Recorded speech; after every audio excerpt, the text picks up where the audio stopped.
Bismillahirrahmanirrahim. Assalamualaikum warahmatullahi wabarakatuh. Alhamdulillahilladzi arsala rasulahu bilhuda wa dinil haqq liyudhhirahu ala dini kulli wa kafa billahi syahida. Asyhadu an la ilaha illallah wa asyhadu anna Muhammadan abduhu wa rasuluhu la nabiyya ba'da. Allahumma salli ala Muhammadin wa ala alihi wa sahbihi azma'in. Amma ba'd. Qala Allah Ta'ala fi Qur'anil Karim, a'udzu billahi minasyaitonir rajim.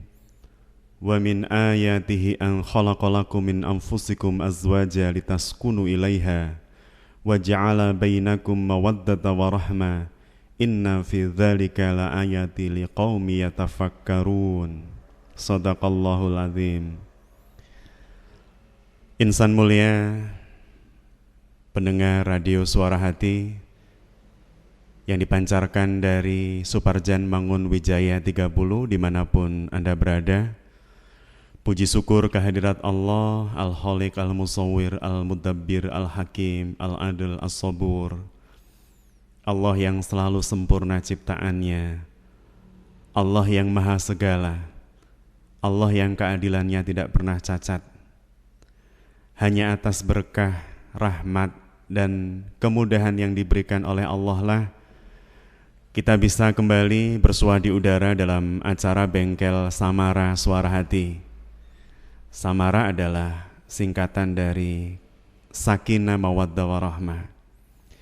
Insan mulia, pada malam hari ini kita mencoba untuk membahas firman Allah yang termaktub di dalam Al-Quran Ar-Rum surat yang ke-30 dan ayat yang ke-21.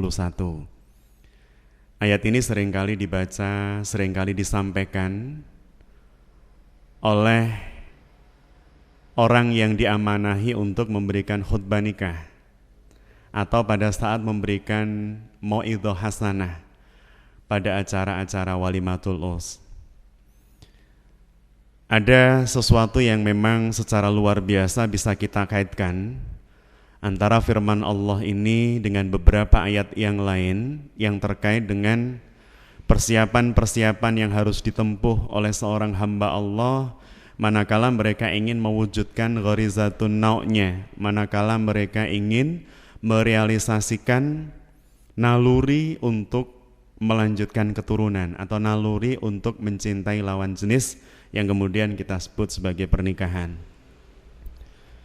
Insan mulia yang dirahmati Allah, di dalam ayat ini Allah Subhanahu wa taala menjelaskan wa min ayatihi an khalaqalakum, dan di antara tanda-tanda kekuasaan Allah adalah Dia Allah menciptakan untuk kalian istri-istri atau pasangan hidup dari jenis kalian sendiri.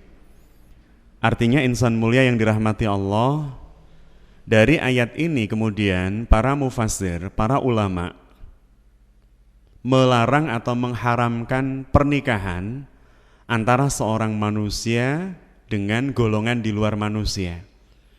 Jadi kalau misalnya ada keinginan seseorang untuk menikah dengan lembu, ada seseorang yang memiliki keinginan menikah dengan kambing, menikah dengan jin, menikah dengan pohon, maka tentu yang seperti ini bukan merupakan realisasi dari gharizatun nau' sebagaimana yang dituntun oleh syara'. Dalam hal ini adalah Al-Quran maupun As-Sunnah. Jadi kalau kemudian muncul sebuah pertanyaan, apakah diperkenankan atau diperbolehkan seorang manusia menikahi jin, sebenarnya dari ayat ini sudah terjawab. Karena di dalam ayat ini jelas Allah Subhanahu wa taala menjelaskan, memberikan ibrah, memberikan standar bahwa proses pernikahan itu harus dilakukan antara manusia dengan jenisnya. Min anfusikum azwaja. Ini adalah sebuah kalimat yang menunjukkan keharaman atau ketidakbolehan manusia menikah dengan selain manusia. Itu kalau kita memahami ayat ini dengan menggunakan mafhum mukhalafah atau mafhum pemahaman yang disandarkan atas pemahaman yang berkebalikan dengan ayat atau bunyi ayat. Insan mulia yang dirahmati Allah, kenapa Allah Subhanahu wa taala menjadikan pasangan hidup manusia dengan manusia. Dan kenapa kemudian pernikahan itu menjadi salah satu wasilah untuk atau merupakan realisasi dari ghorizatun nau' yang mereka punya. Allah Subhanahu wa taala melanjutkan di dalam ayat berikutnya dengan kalimat litaskunu ilaiha waj'ala bainakum mawaddata wa rahmah. Jadi kehendak Allah ketika pernikahan itu berlangsung antara seorang laki-laki dengan seorang wanita, agar supaya manusia itu memiliki kecenderungan dan merasa tentram kepadanya. Sakan dalam pemaknaan yang diberikan oleh seorang mufassir, Profesor Dr. Quraisy Shihab di dalam tafsir Al-Misbah, beliau menyebutkan bahwa sakan itu memiliki makna lapang, memiliki makna ketenangan, kelapangan, keluasan. Sehingga memang diharapkan ketika proses pernikahan itu terjadi, maka harusnya yang muncul adalah ketenangan, kelapangan hati, keluasan dan seterusnya. Kenapa? Karena kita memiliki penyanding, kita memiliki partner untuk menghadapi kehidupan ini tidak lagi sendirian. Sebagai sebuah ilustrasi sederhana, insan mulia yang dirahmati Allah, kalau saya mengangkat beban sendirian, bisa jadi kemampuan maksimal yang bisa saya keluarkan untuk mengangkat beban tidak lebih dari 80 kg misal. Tapi kalau kemudian ada partner, ada sahabat, ada orang lain yang membantu saya untuk mengangkat beban tersebut, maka tentu yang terjadi adalah kita merasa lebih ringan, lebih tenang, lebih lapang dan seterusnya. Ini adalah sebuah gambaran luar biasa yang diberikan oleh Allah Subhanahu wa taala terkait dengan tujuan pernikahan di antara dua manusia yang berlainan jenis. Insan mulia yang dirahmati Allah kemudian dilanjutkan bukan hanya untuk mendapatkan kecenderungan dan kemudian merasakan ketentraman, tapi lebih dari itu ada kalimat dan dijadikannya di sini adalah Allahu Allah di antara kalian mawaddah wa rahmah. Mawaddah kebahagiaan, kasih sayang. Rahmah diambil dari kata-kata atau akar kata rahim. Ismul A'zam atau salah satu Ismul A'zam, salah satu bagian Al-Asmaul Husna yang dimiliki oleh Allah Subhanahu wa taala yang memiliki makna kasih sayang.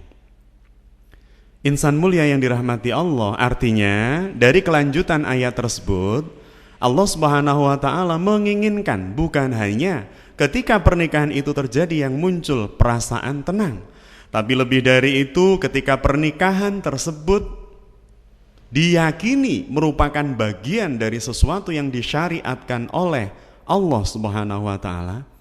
Karena ayat ini diawali dengan kalimat wa min ayatihi, dan sesungguhnya bagian dari ayat-ayat Allah, bagian dari sebuah hal yang dijadikan ketetapan oleh Allah adalah pernikahan dua manusia berlainan jenis yang dengan pernikahan tersebut mereka berharap, mereka menginginkan terjadinya sebuah ketenangan dan keluasan serta kelapangan hidup.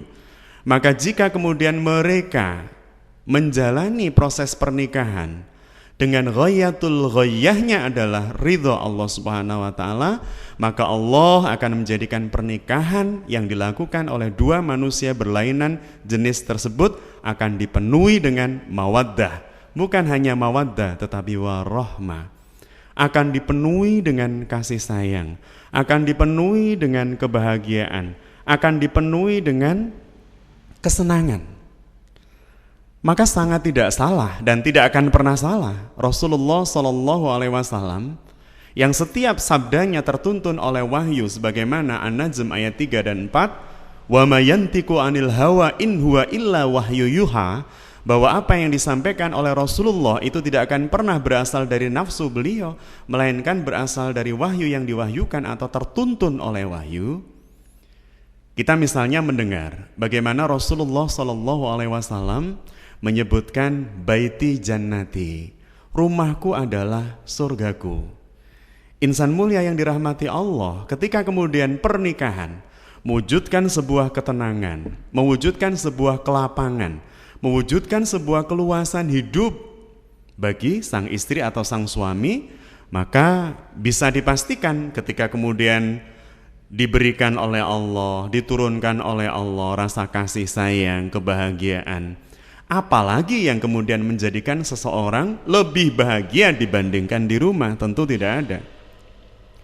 Maka insan mulia, dengan kalimat-kalimat Allah yang luar biasa ini, manakala kita melihat, mendengar, membaca, atau bahkan merasa dalam diri kita sendiri, ketika seseorang sudah menikah, dia lebih merasa nyaman, dia lebih merasa enjoy, dia lebih merasa seluruh potensinya bisa dieksplor di luar rumah. Maka yang menjadi sebuah pertanyaan besar adalah, apakah tujuan menikahnya sudah tercapai sehingga kemudian dia tidak lagi merasa nyaman di rumah? Tentu kalau kita menggunakan logika paralel, jika pernikahan itu disyariatkan oleh Allah dalam rangka untuk mendapatkan ketenangan, kasih sayang, dan seterusnya, yang kemudian justru orang tersebut atau pribadi tersebut lebih nyaman atau merasa nyaman ketika berada di luar, tentu ini bertolak belakang dengan visi dan misi pernikahan sebagaimana yang disyariatkan oleh Allah dan Rasul-Nya. Insan mulia yang dirahmati Allah, ini gambaran awal. Jadi proses pernikahan yang dilakukan oleh apa dan siapapun harus memiliki sebuah pondasi yang kokoh, harus memiliki sebuah pondasi yang kuat. Bukan hanya diikatkan oleh kalimat ijab qabul yang dia ucapkan pada saat dia berada di depan seorang penghulu, tapi lebih dari itu harus muncul sebuah pemahaman yang kemudian melahirkan sebuah keyakinan bahwa apa yang sedang mereka ucapkan, apa yang sedang mereka lafadzkan pada saat akad ijab qabul itu dilakukan adalah ucapan yang harus mereka pertanggungjawabkan, bukan hanya di hadapan orang tua atau calon mertua, tapi lebih dari itu bahwa prosesi itu adalah prosesi pengambilan pertanggungjawaban bukan hanya dari tangan orang tua, mertua, tetapi yang lebih penting adalah dari Allah Subhanahu wa Ta'ala. Sehingga kemudian insan mulia yang dirahmati Allah, ketika tanggung jawab itu sudah diambil atas nama Allah, bahkan di dalam ayat Al-Quran yang lain Allah Subhanahu wa Ta'ala menegaskan bahwa ikatan pernikahan antara dua orang berlainan jenis dengan mengambil nama Allah sebagai syarat bagi sahnya pernikahan tersebut, Allah Subhanahu wa Ta'ala menyebut ikatan itu adalah mitsaqan ghalidha, atau sebuah ikatan yang kuat lagi kokoh, sebuah ikatan yang luar biasa kuat. Kenapa harus disebut dengan mitsaqan ghalidha? Karena kita mengambil akad tersebut mengatasnamakan Allah, zat yang serba maha, zat yang maha menentukan nasib kita, zat yang maha menentukan seluruh hasil dari proses yang kita lakukan, Allah Subhanahu wa Ta'ala. Maka jenis ikatannya bukan lagi ikatan yang sifatnya khafifah atau ringan, melainkan ikatan yang sangat-sangat berat.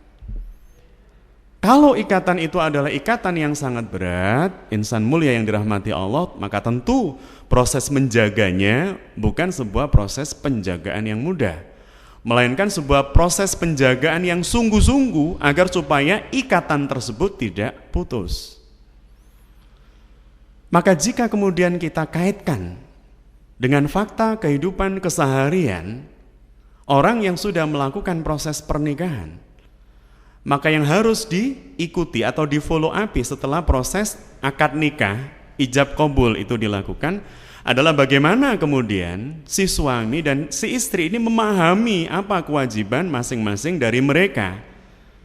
Dan tentu yang menentukan atau yang memiliki sholahiyah untuk memberikan penetapan atas kewajiban, atas hak bagi seorang suami maupun istri adalah Allah. Mungkin kemudian muncul pertanyaan dalam benak kita, kenapa harus Allah? Karena ketika kita mengambil janji, mengambil akad dari pasangan hidup kita, kita menggunakan nama Allah, itu yang pertama. Yang kedua, sebagai seorang mukmin atau seorang muslim, minimal kita memiliki keyakinan bahwa kita dicipta oleh Allah. Maka jika kita dicipta oleh Allah, yang paling memahami kebutuhan, yang paling memahami kekurangan, yang paling memahami potensi setiap diri adalah Allah Subhanahu wa Ta'ala. Dan kita juga memiliki sebuah keyakinan yang utuh bahwa jika kita mengandalkan hanya diri kita untuk menyelesaikan sekian banyak problem masalah, muskilah yang kita hadapi pada saat kita sudah membangun rumah tangga, tentu tidak akan pernah mampu dan tidak akan pernah bisa. Karena yang namanya manusia, meskipun dia adalah makhluk yang paling sempurna yang diciptakan oleh Allah, dia tetap makhluk. Makhluk itu berarti dicipta itu berarti punya sekian banyak kekurangan dan kemustahilan untuk melakukan sesuatu. Tapi buat Allah, bagi Allah tidak ada kurang dan tidak ada yang mustahil. Sehingga bisa dipastikan insan mulia yang dirahmati Allah, kita pasti membutuhkan Allah. Kita sebagai makhluk meniscayakan kita membutuhkan Al-Khaliq. Demikian pula dengan sistem, aturan, atau apapun yang akan kita jalani di atas bumi Allah ini, kita pasti membutuhkan aturan-aturan dari Allah Subhanahu wa Ta'ala. Maka ketika seorang suami sudah menikahi atau menjadi partner bagi istrinya, demikian pula sebaliknya, kita mencoba untuk menengok pada ayat yang lain, misalnya firman Allah dalam Al-Quran surah At-Tahrim misalnya. Allah Subhanahu wa Ta'ala menjelaskan, A'udzu billahi minasyaitonir rajim, ya ayyuhalladzina amanu qu anfusakum wa ahlikum nara. Hei orang-orang yang beriman, jagalah dirimu dan jagalah keluargamu dari api neraka. Sebuah seruan yang diperuntukkan bagi para kepala rumah tangga, dalam hal ini adalah para suami. Ketika kemudian kemudi bahtera rumah tangga itu sudah kita pegang, maka pada saat yang sama sebenarnya sekian banyak orang sedang menggantungkan hidupnya di atas pundak kita. Itu jika kita berbicara tentang bahtera yang berlayar di tengah lautan.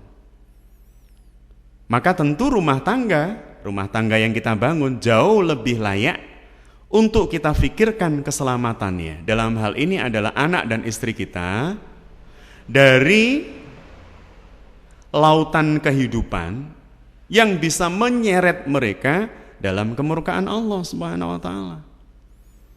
Ketika istri kemudian mulai tidak lagi bisa menjalankan sholat sebagaimana waktu yang sudah ditetapkan oleh Allah, menjadi kewajiban suami untuk kemudian memberikan pelurusan, mengingatkan, memberikan tausiah dan seterusnya. Demikian pula sebaliknya, karena sang istri ini adalah partner bagi suami.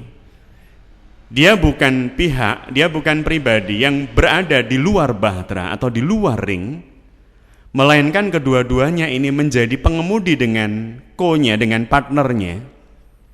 Kalau ada pilot, ada co-pilot.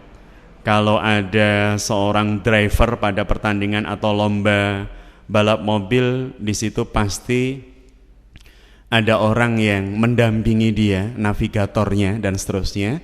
Maka si istri ini sebenarnya menjadi kepala rumah tangga. Dia menjadi partner buat suaminya untuk mengarahkan bahtera kehidupan yang sedang dikemudikan suaminya ini pada jalan yang lurus, pada jalan yang Allah ridho atasnya.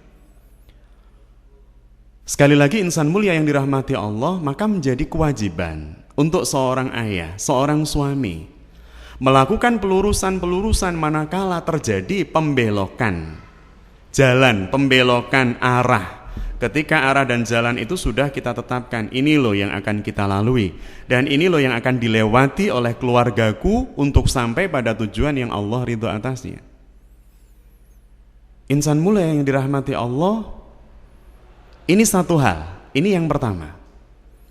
Artinya pemimpin rumah tangga itu tidak diperkenankan ada dua.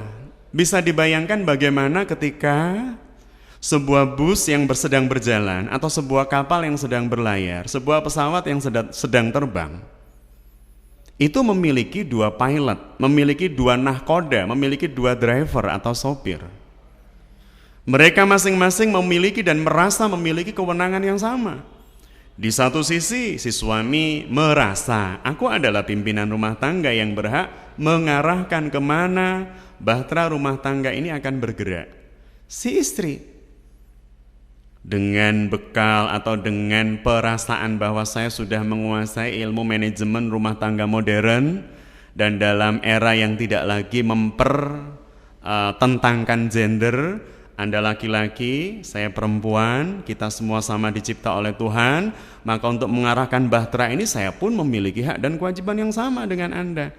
Jika kemudian yang terjadi seperti ini, bisa dibayangkan ketika seorang sopir menginginkan jalan yang akan dilewati ke kanan sedangkan yang satu ke kiri, karena masing-masing orang memiliki kepala yang berbeda, cara berpikir yang berbeda meskipun mereka suami istri.